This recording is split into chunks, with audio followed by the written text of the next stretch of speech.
ए जी सुतला मैया के जगाई कैसे।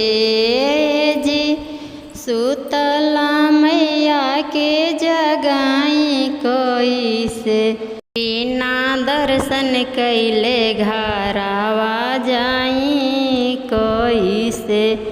बिना दर्शन कैले घरवा जाई कैसे।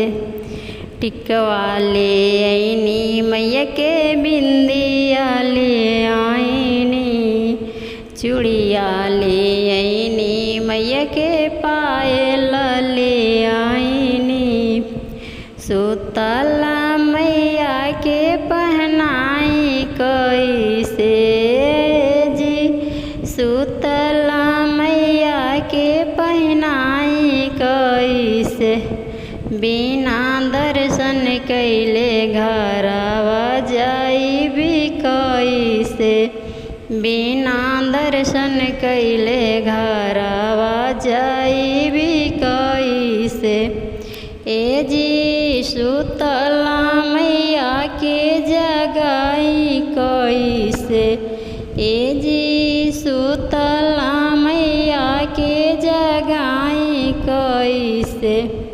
बिना दर्शन कैले घरवा जाई कैसे। बिना दर्शन कैले घरवा जाइबी कैसे। चुंदरी ले आईनी मैया के लहंगा ले आईनी। कंगना ले आईनी मैया के हारवा ले आईनी। बिछुआ ले आईनी मैया के अंगूठी ले आईनी। सुतला मैया के पहिराइब कैसे। जी सुतला मैया के पहनाइब कैसे।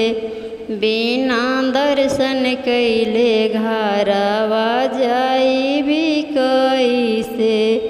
बिना दर्शन कैले घरवा जाइबी कैसे।